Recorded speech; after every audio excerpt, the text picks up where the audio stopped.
एक नई वीडियो के साथ आज मैं फिर हाजिर हूँ डिफेंस टुडे में। रिव्यू मास्टर विक्रांत इस चैनल का पहले नाम था, अब इसका नाम डिफेंस टुडे है। नया नाम ज़रूर है पर जानकारी पुराने समय जैसे ही मिलेगी। अपनी सबसे पहली खबर की बात करेंगे तो वो एरो इंडिया की तरफ से निकलकर सामने आ रही है। आपको पता है कि विश्व के 2 सबसे प्रचलित 5th जनरेशन एयरक्राफ्ट भारत आए हुए हैं और इनकी वीडियोस भी आप लोगों ने देख ली होगी। इनके आमने सामने की फोटोज भी आपने देखी होगी और कई वीडियोस में इनके टैक्सिंग करते हुए भी वीडियो निकल कर आए हैं और अभी आजकल में इनकी उड़ान भी होगी, इनका प्रदर्शन भी होगा। ये 2 5th जनरेशन एयरक्राफ्ट F-35 और Su-57 है। दोनों ही कहा जा रहा है कि भारत इसलिए आए हैं कि भारत में अपना कर्तव्य दिखा सकें और अब बता सकें भारत को कि हम इनसे बेहतर हैं और हमें आप खरीदो, हम अवेलेबल हैं भारत के लिए। हालांकि दोनों ही देश ये नहीं कह रहे कि हाँ खरीदो, पर प्रदर्शन कुछ इस प्रकार से ही दिखाए जा रहे हैं कि मानो दोनों ये कह रहे हों कि हम भारत आने को बेताब हैं। पर अभी तक F-35 या Su-57 की तरफ से कोई ऑफिशियल चीज़ें नहीं कही गई कि भारत को ये बेचे ही जा रहे हैं। हालांकि F-35 के लिए अमेरिका की तरफ से ये कहा गया है कि मल्टी रोल फाइटर एयरक्राफ्ट की खरीद का जो प्रोग्राम है उसमें F-35 को नहीं रखा जाएगा, क्योंकि इस प्रोग्राम के तहत टेक्नोलॉजी ट्रांसफ़र भी करना है और F-35 का कोई भी टेक्नोलॉजी ट्रांसफ़र नहीं किया जा सकता है। जो MRFA प्रोग्राम है या जो डील है उसमें केवल F-21 जो कि F-16 का ही भारतीय वर्जन होगा और लेटेस्ट वर्जन होगा उसको रखा जाएगा और F-15EX ईगल रखा जाएगा सामने। इसके अलावा कोई भी एयरक्राफ्ट नहीं रखा जाएगा। हाँ, हो सकता है कि गवर्नमेंट टू गवर्नमेंट बात अगर हो, डील अगर हो तो उसमें F-35 आगे आ सकता है या उसको बेचा जा सकता है अमेरिका की तरफ से, पर वो भी क्लियर नहीं है कि ऐसा होने ही वाला है। पर अगर होगा तो गवर्नमेंट टू गवर्नमेंट डील के माध्यम से ही होगा और ये कोई गारंटी नहीं है कि हाँ ट्रांजैक्शन होंगे ही एयरक्राफ्ट ट्रांसफ़र किया ही जाएगा। यहाँ पर भारत के सामने सीधे सीधे Su-57 का एक अच्छा ऑप्शन रहता है, क्योंकि रशिया तो अपने एयरक्राफ्ट हमेशा ही भारत को बेचने के लिए बेताब रहता है। हाँ, कुछ क्वांटिटी में अगर हम लोग Su-57 खरीदे तो हो सकता है कि अमेरिका तिलमिलाता हुआ F-35 बेचने को हमें तैयार हो जाए। पर अमेरिका इसलिए भी F-35 हमें बेचने को तैयार नहीं होगा क्योंकि रशियन S-400 भारत के पास है। जैसे ही F-35 भारत के अंदर आएगा ये क्लियर हो जाएगा, उसके जो रडार सिग्नेचर है वो S-400 तक चले जाएंगे और इससे रशिया को भी इसके रडार सिग्नेचर के बारे में पता चल जाएगा। कुल मिला के मुझे जो अभी तक समझ में आ रहा है, दोनों ही एयरक्राफ्ट अपने बारे में भारत को बताने आए हैं। भारत को इनमें से किसी एक एयरक्राफ्ट को चुनाव करने का मौका है और मोस्ट प्रॉब्ली अगर 5th जनरेशन एयरक्राफ्ट की बात करें तो Su-57 हमें चुन लेना चाहिए, क्योंकि ये हमें आसानी से मिल सकता है।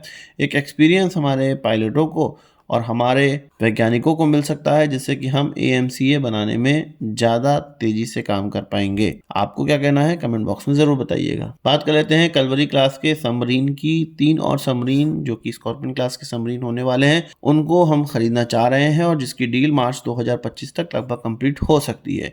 यहाँ पर एक कहा जा रहा है कि उन 3 सबमरीन्स का दाम अब 36,000 करोड़ रुपए आंका गया है या इस पर ही बात हो रही है। माझेगांव डॉकयार्ड लिमिटेड के द्वारा इसका कंस्ट्रक्शन किया जाएगा, पर बहुत से पार्ट इसके फ्रांस से ही आएंगे और भारत में भी इनका निर्माण किया जाएगा। कुछ पार्ट्स का 61% पार्ट भारतीय होंगे, बाकी फ्रांस से ही आएंगे। यहाँ पर ये कहा जा रहा है कि जब पहले 6 सबमरीन बनाए गए थे तो 21,000 करोड़ रुपए का प्रोजेक्ट था, यानी कि एक जो सबमरीन था वो 3500 करोड़ रुपए में मिल जा रहा था। अब इसका दाम लगभग 3 गुने से ज़्यादा हो चुका है।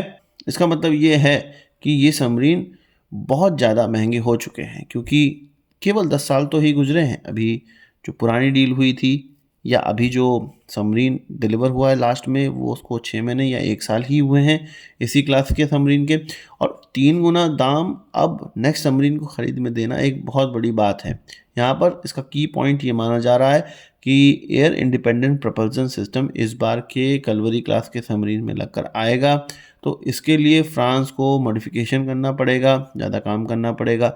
इसलिए भी इन सबमरीन्स का दाम बढ़ गया है। यहाँ पर नेगोशिएशन करता ये भी देखेंगे कि AIP सिस्टम को अगर एक्सक्लूड कर दिया जाए तब कितने का दाम बनेगा, और अगर इंक्लूड किया जाए तब कितने का दाम बनता है। हो सकता है AIP सिस्टम को छोड़ भी दिया जाए। पर मेरा मानना है कि जब 12,000 करोड़ रुपए हम लोग किसी सबमरीन के लिए दे रहे हैं, तो जर्मन सबमरीन को ही, जिसको कि हम प्रोजेक्ट 75I के तहत चुन रहे हैं और उस प्रोग्राम को आगे बनाना स्टार्ट कर दिया जाएगा, तो उनमें से ही संख्या बढ़ा ली जाए और लेटेस्ट सबमरीन प्राप्त कर ली जाए। पर उस सबमरीन को प्राप्त होने में लगभग 7 से 8 साल का समय लग जाएगा, और ये सबमरीन जो स्कॉर्पियन क्लास सबमरीन है, जिसको कि भारत में कैलवरी क्लास का सबमरीन जाना जाता है, वो हमें 3 साल के अंदर डिलीवर होना लगेगा, जैसा कि मैचडॉक कह रहा है। तो आप बताइए क्या करना चाहिए, किस सबमरीन की तरफ हमें जाना चाहिए। बात कर लेते हैं अभिमन्यु की।